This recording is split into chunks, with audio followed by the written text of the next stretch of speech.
बिस्मिल्लाहिर्रहमानिर्रहीम। अस्सलाम वालेकुम। क्लास 9 द मैथ मिशन में मैं आपका वेलकम करती हूँ। उम्मीद है मेरे सब स्टूडेंट्स हैरियत से होंगे। स्टूडेंट्स, तो आज हम क्लास 9 की book unit number 1 exercise number 1.3 का आगाज़ करते हैं। ठीक है, और जो बाकी यूनिट 1 की जो बाकी वीडियोज़ हैं वो मैं अपने चैनल में अपलोड कर चुकी हूँ, आप जाकर उसको इजीली देख सकते हैं। तो चलते हैं अपनी एक्सरसाइज नंबर 1.3 की जानिब। तो 1.3 का फर्स्ट क्वेश्चन है, the sum of three consecutive integers is 42, find the three integers. ठीक है, तो हमारा फर्स्ट क्वेश्चन है, इसमें उसने देखें लिखा हुआ है कि आपने सम लेना है। सम का मतलब होता है किसी चीज़ को प्लस करना, किसी चीज़ को ऐड करना। ठीक है, तो सम ऑफ थ्री कंसेक्यूटिव इंटीजर्स, यानी कि ऐसे इंटीजर्स हमने लेने हैं कि जो लाइन वाइज चलते हों, जैसे कि 1 2 3 सीक्वेंस वाइज, यानी कि तरतीब से। ठीक है, ऐसे थ्री इंटीजर्स लेने हैं, उनका सम लेना है। तो वो कह रहा है कि इन तीनों इंटीजर्स का जो सम है वो 42 है, लेकिन उसने इंटीजर्स यहाँ पे मेंशन नहीं किए। तो इंटीजर्स जो है वो हमें खुद ही कंसीडर करने पड़ेंगे, लेट करने पड़ेंगे। ठीक है, और उसने कहा फाइंड द थ्री इंटीजर्स, हमने फाइंड ही थ्री इंटीजर्स करने हैं। तो फिलहाल हम उसको लेट कर लेते हैं। ठीक है, हम लेट करते हैं। फर्स्ट इंटीजर जो है वो हम लेट करते हैं एक्स। फर्स्ट इंटीजर हमारा हो गया एक्स। सेकंड इंटीजर हमारा हो गया एक्स प्लस 1, और थर्ड इंटीजर हम कंसीडर कर लेते हैं एक्स प्लस 2। ठीक है, फर्स्ट इंटीजर हमने x कंसीडर कर लिया, सेकंड को हमने x प्लस 1 कर दिया, और थर्ड में हमने x प्लस 2 लिख दिया। अब उसने हमें कहा है, क्योंकि अगर हम सवाल को देखें तो सवाल में उसने कहा है सम लेना है इनका, यानी कि इन थ्री इंटीजर्स का हमने सम लेना है, यानी कि इनको हमने प्लस करना है। तो उसके लिए हम यहाँ पे लिखेंगे according to the given condition. According to the given condition. तो according to the given condition हमने ये जो हमारे तीनों इंटीजर्स हमने इनको प्लस कर देना है। एक्स में प्लस कर देना है एक्स प्लस 1, और फिर उसमें भी प्लस कर देना है एक्स प्लस 2। ठीक है, और उसका इक्वल, वो इक्वल किसके है 42 के, तो यहाँ पे हमने लिख देना है 42। ठीक है, अब हमारे पास एक्स जो है वो 3 है, तो हर मतलब कि यहाँ पर आ जाएगा 3x, यानी कि x से पहले वैल्यू तो कोई नहीं लिखी, लेकिन इसके साथ चूंकि कोई वैल्यू नहीं तो 1 कंसीडर करेंगे। तो यहाँ पर 3x है तो 3x आ जाएगा, और 1 में 2 प्लस करेंगे तो यहाँ पे 3 आ जाएगा, और यहाँ 42। अब ये देखें, ये 3x ऐसे ही लिखेंगे, ये जो कांस्टेंट है इसको कांस्टेंट के साथ यहाँ पर ले आएंगे।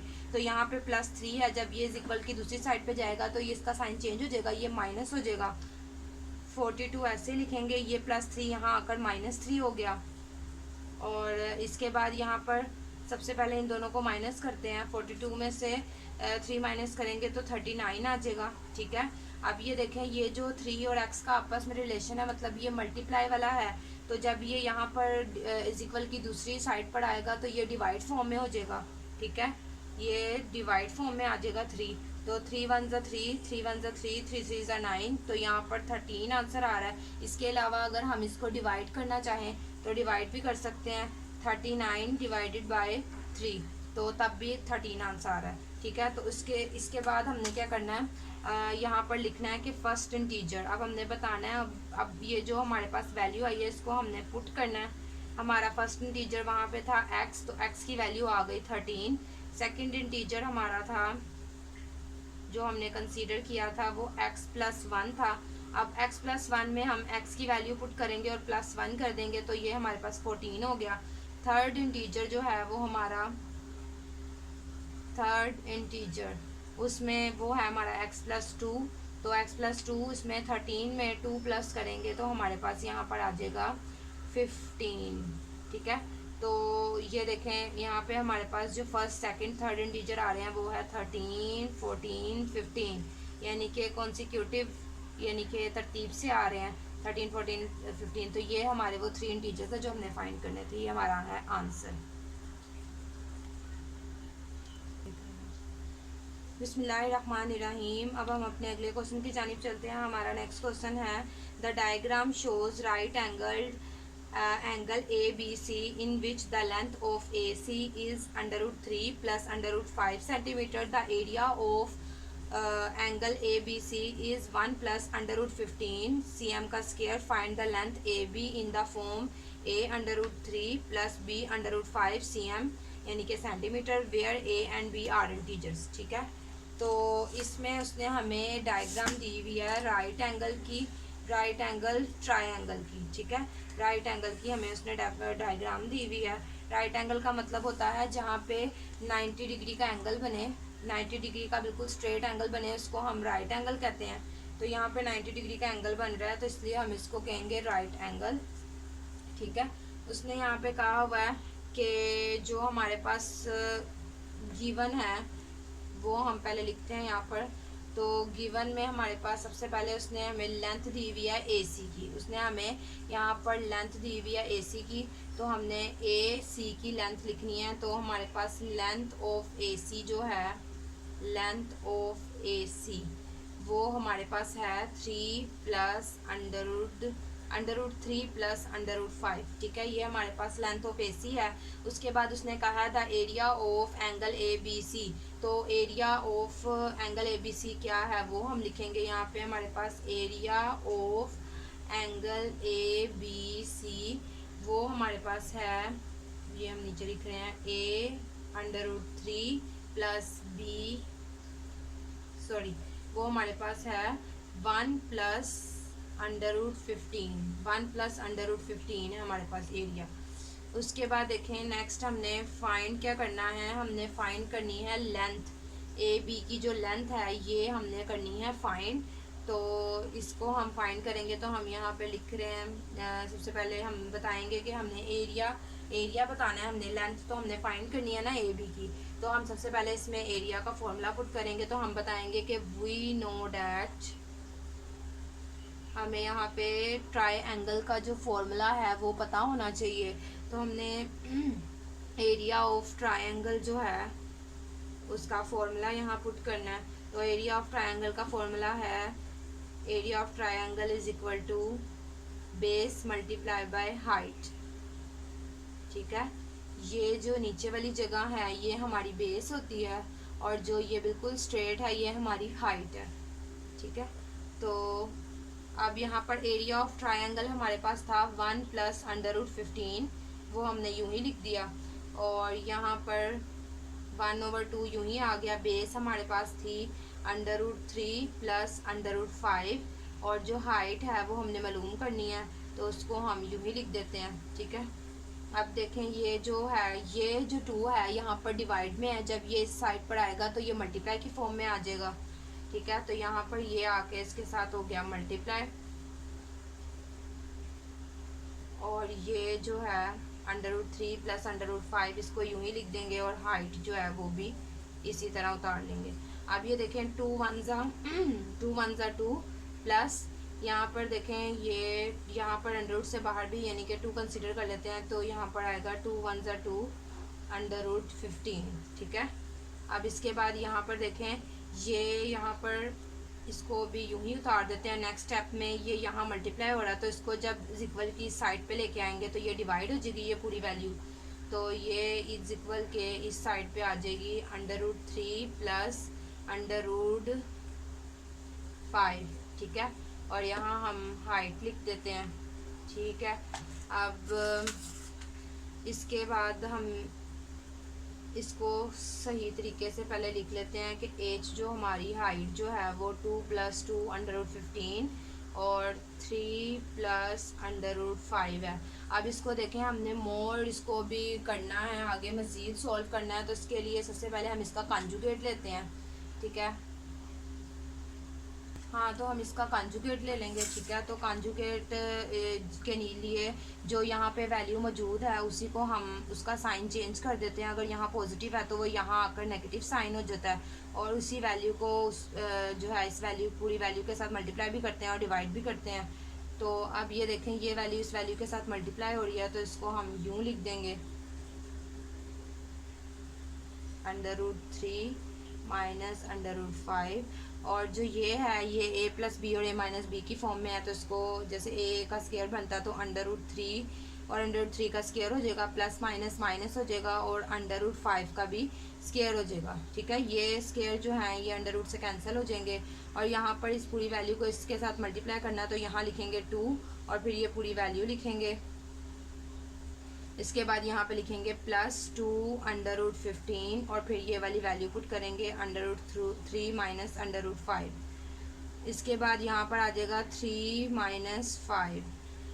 अब नेक्स्ट हमने क्या करना है, यहाँ पे 2 अंडर रूट 3 है तो यहाँ पे 2 अंडर रूट 3 ही आ जाएगा जब मल्टीप्लाई करेंगे तो, और माइनस यहाँ पर 2 अंडर रूट 5 आ जाएगा। ठीक है, और यहाँ पे 2 और अंडर रूट वाली वैल्यू आपस में मल्टीप्लाई हो जाती है, तो 15 को हम मल्टीप्लाई कर देते हैं 3 से, तो हमारे पास आ जाएगा अंडर रूट 45। और यहाँ पे भी देखें प्लस माइनस माइनस 2 1 ज़ा 2 और अंडर रूट वाली वैल्यू को मल्टीप्लाई करना है, तो 15 मल्टीप्लाई बाय 5 करेंगे तो हमारे पास यहाँ पे आ रहा है 75, तो अंडर रूट 75 लिख देंगे। अब इसके बाद देखें यहाँ पे 3 में से 5 माइनस किए तो -2 आ जाएगा। अब देन देखें हम यहाँ पर 2 अंडर रूट 3 यूँ ही उतार लेंगे, -2 अंडर रूट 5 भी ऐसे ही आ जाएगा। अब यहाँ पर देखें 45 को हम कर लेते हैं फैक्टराइज, तो 45 की फैक्टराइजेशन जाएगी 3 पे भी चली जाती है, 3 1 ज़ा 3 1 इधर दे दिया, 3 5 ज़ा 15 और फिर 3 5 ज़ा 15 5 1 ज़ा 5। तो यहाँ पे देखें 3 जो है वो 2 टाइम्स आ रहा है और 5 जो है वो 1 टाइम आ रहा है। उसके बाद यहाँ पे 75 की फैक्टराइजेशन कर लेते हैं, तो 75 की फैक्टराइजेशन करेंगे तो 5 1 ज़ा 5, इसमें से 2 इसको दिया, 5 5 ज़ा 25, 5 3 ज़ा 15 और 3 1 ज़ा 3। 5 2 टाइम्स आ रहा है और 3 जो है वो 1 टाइम आ रहा है। अब ये देखें यहाँ पे आ जाएगा -2। अब ये नेक्स्ट स्टेप में हम यहाँ पे 2 अंडर रूट 3 यूँ ही आ जाएगा, -2 अंडर रूट 5 भी ऐसे ही आ जाएगा, ये इससे कैंसिल हो गया। ठीक है, तो जब ये बाहर आएगा तो ये 2 मल्टीप्लाई बाय 3 हो जाएगा और ये अंडर रूट 5 अंदर ही रहेगा। उसके बाद यहाँ पर भी ये जो स्क्वायर है 5 का, 5 के ऊपर जो स्क्वायर है वो अंडर रूट से कैंसिल हो जाएगा, तो 5 बाहर आ जाएगा और 3 जो है वो अंडर रूट में ही रहेगा। उसके बाद यहाँ -2 लिख देंगे। अब यहाँ पे देखें 2 अंडर रूट 3 यूँ ही रहेगा, ये भी 2 अंडर रूट 5 यूँ ही आ जाएगा, प्लस 2 3 ज़ा 6 अंडर रूट 5 माइनस 2 5 ज़ा 10 अंडर रूट 3 और यहाँ पे आएगा -2। अब नेक्स्ट देखें हम 3 अंडर रूट 3 और अंडर रूट 5 जो सेम है उनको एक तरतीब से लिख देते हैं। 2 अंडर रूट 3 और -10 अंडर रूट 3 एक जगह पे आ जाएगा और प्लस माइनस है यहाँ पे माइनस अंडर रूट 5 और प्लस 6 अंडर रूट 5 ये भी एक जगह पे आ जाएगा। देन इसके बाद हमने इसको देखें ये दोनों हमने अंडर रूट 3 वाली वैल्यू इकट्ठी कर दी और अंडर रूट 5 वाली जो है वो इकट्ठी करके लिख दिया। अब ये देखें plus minus minus sign minus का लगाएंगे, जब इसमें से 10 में से 2 माइनस करेंगे तो 8 आ जाएगा। Under root 3 minus plus minus sign बड़ी वैल्यू का लगाएंगे यहाँ पे और इन दोनों को माइनस करेंगे तो 4 अंडर रूट 5 आ जाएगा और यहाँ नीचे है -2। अब ये जो -2 है ये -8 अंडर रूट 3 के साथ भी है और प्लस 4 अंडर रूट 5 के साथ भी है, तो इसको हम सेपरेट कर लेते हैं। यहाँ -8 अंडर रूट 3 लिख के ओवर में -2 लगा लेते हैं और प्लस 4 अंडर रूट 5 लिख के भी -2 लगा लेते हैं। ठीक है, अब ये देखें ये माइनस माइनस से कैंसिल हो गया, 2 1 ज़ा 2 2 4 ज़ा 8 और यहाँ पर देखें ये प्लस माइनस माइनस कर देंगे नेक्स्ट स्टेप में और यहाँ पे 2 1 ज़ा 2 2 2 ज़ा 4 हो जाएगा। तो ये देखें यहाँ पे हमारे पास आ गया 4 अंडर रूट 3 और यहाँ प्लस माइनस माइनस हो जाएगा 2 अंडर रूट 5। ठीक है, तो ये है हमारा answer.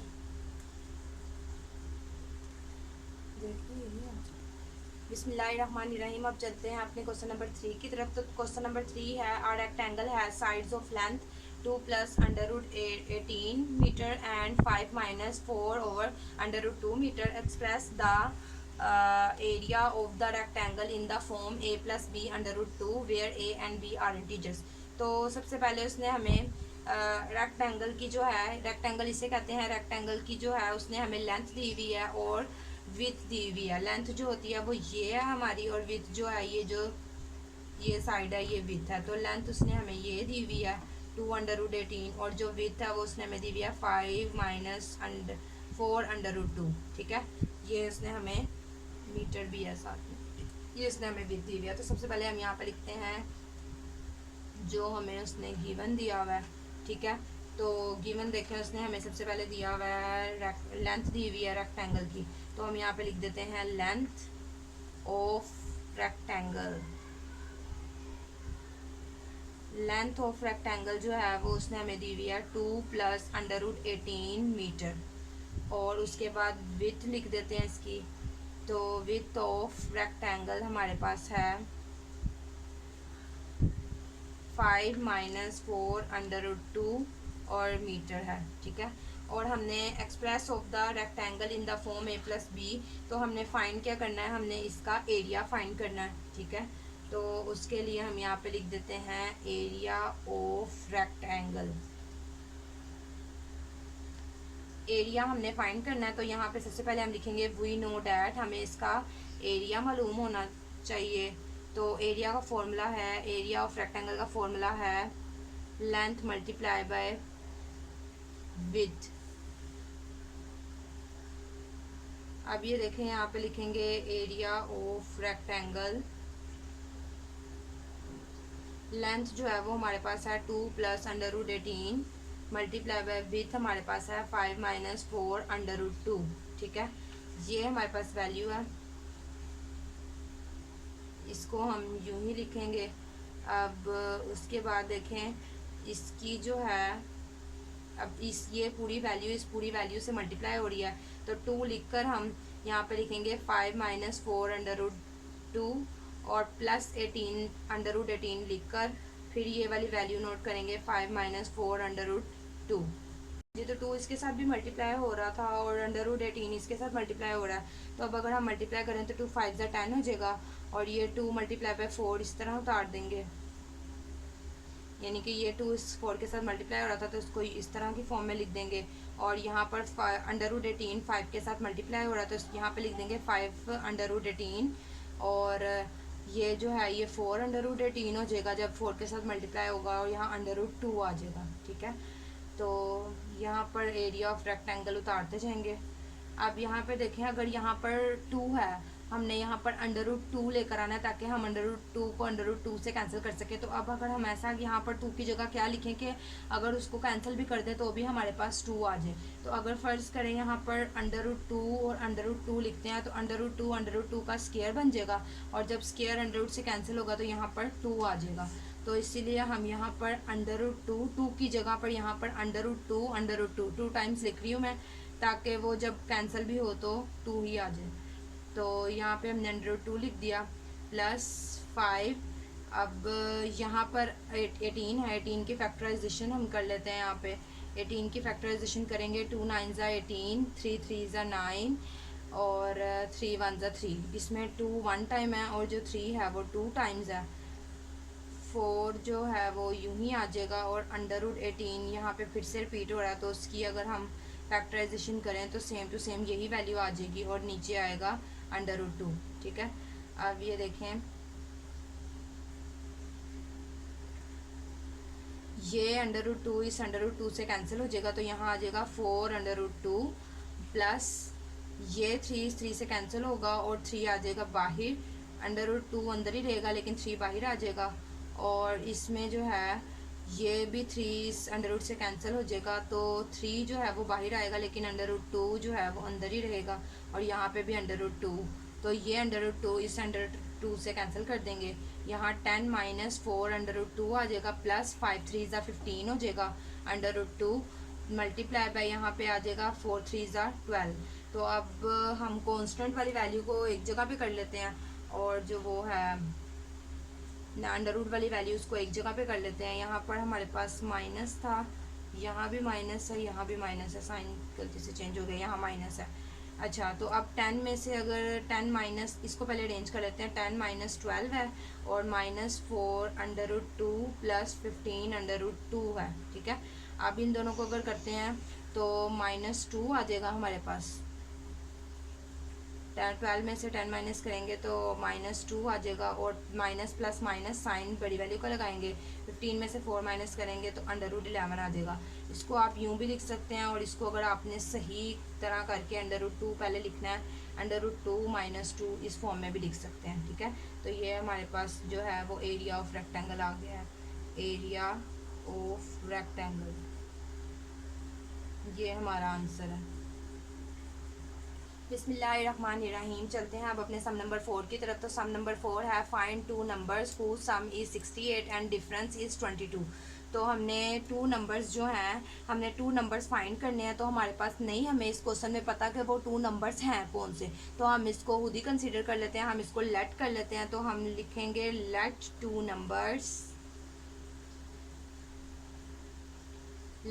Numbers are A and B. हमने खुद ही से ए एंड बी जो है वो उन नंबर्स को कंसीडर कर लिया। अब यहाँ पे कह रहे हैं हु सम, जिसका जो मजमुआ होगा, जो सम होगा वो 68 है, एंड डिफरेंस, और उसका जो फ़र्क है यानी कि जो माइनस होगा वो 22 है। ठीक है, तो इसीलिए हमने यहाँ पर लिखना है ये according to the given condition. इस सवाल की कंडीशन को देखते हुए, according to the given condition. ठीक है, तो इसको हमने देखें, उसने कहा कि इसका सम 68 है और डिफरेंस जो है वो 22 होगा। तो इसीलिए हम यहाँ पर जो है a + b लिखकर, यानी कि इसका सम बना के 68 लिख देंगे, और इसी को माइनस की फॉर्म में लिखकर डिफरेंस जो है वो 22 लिख देंगे, इसके इक्वल कर देंगे। अब इसके बाद देखें, इसको हम इक्वेशन 1 का नाम दे देंगे और इसको हम अपनी इक्वेशन 2 का नाम दे देंगे। अब देखें, अगर हम इन दोनों इक्वेशन को आपस में ऐड कर दें तो जो प्लस माइनस है वो कैंसिल हो जाएगा, और हमारे पास इजीली एक यानी कि ए की वैल्यू फाइंड हो जाएगी। तो फिर उसी की मदद से हम बी की वैल्यू फाइंड करेंगे। पहले फर्स्ट हम ए की वैल्यू फाइंड कर रहे हैं, तो हमने यहाँ पे लिख देना है एडिंग इक्वेशन 1 एंड इक्वेशन 2। ठीक है, एडिंग करनी है हमने, तो इसके लिए हम यहाँ पर इसको लिख लेते हैं यूँ, a - b = 22। अब इसको हम ऐड कर रहे हैं, ये तो इससे कैंसिल हो गया, प्लस जो है प्लस b - b से कैंसिल हो गया। यहाँ 1 1 था तो ये 2a हो गया। ठीक है, क्योंकि जिसके साथ कोई वैल्यू नहीं उसके साथ 1 होता है, तो 1 और 1 2 हो गया, 2a। और यहाँ पर देखें 68 में 2 प्लस करना है, तो 68 + 22 प्लस करना है, तो 90 आ रहा है हमारे पास। यहाँ पे आ रहा है हमारे पास 90। अब ये जो 2a है यहाँ पे आ गया 2a = 90। तो ये जो a आई है इसके साथ मल्टीप्लाई हो रहा है, जब इसके साथ जब ये 2 यहाँ पर जाएगा तो ये डिवाइड फॉर्म में हो जाएगा। अब इन दोनों को अगर हम डिवाइड करते हैं तो हमारे पास आ जाएगा 45, हमारे पास यहाँ आ जाएगा 45। ठीक है, तो a की वैल्यू हमारे पास आ गई है 45। अब हमने देन इसी की मदद से b की वैल्यू निकालनी है। तो जो a की वैल्यू है वो हम किसी भी क्वेश्चन में पुट कर सकते हैं। तो मैं लिख रही हूँ putting the value of a = 45 in equation 1। आप इसको किसी भी क्वेश्चन में पुट कर सकते हैं। मैं इसको इक्वेशन 1 में पुट कर रही हूँ। आप a की वैल्यू जो है जो फाइंड हुई है हमारे पास, ये इसको आप किसी भी क्वेश्चन में, इक्वेशन 2 में भी पुट कर सकते हैं। तो मैं इक्वेशन 1 में पुट कर रही हूँ। इक्वेशन 1 में जो है वो इक्वेशन 1 थी हमारी a + b = 68। तो a की जगह मैं लिख लूँगी 45 + b यूँ ही आ जाएगा हमारा, और 68 ऐसे आ जाएगा। अब ये 45 यहाँ प्लस है, जब ये इक्वल की उस साइड पे जाएगा तो ये माइनस की फॉर्म में आ जाएगा। ठीक है, तो 68 में से हम माइनस करते हैं 45, तो हमारे पास आ रहा है 23। ठीक है, हमारे पास 23 आ रहा है। तो ये देखें हमारे पास a की वैल्यू भी आ गई और हमारे पास b की वैल्यू भी आ गई। ठीक है, a की वैल्यू 45 और b की वैल्यू 23। उम्मीद है कि आपको मेरी वीडियो बहुत पसंद आई होगी, और अगर मेरी वीडियो से आपको ज़रा सा भी फ़ायदा हुआ स्टूडेंट्स, तो प्लीज़ मेरी वीडियो को लाइक करें, सब्सक्राइब करें। आपका बहुत शुक्रिया।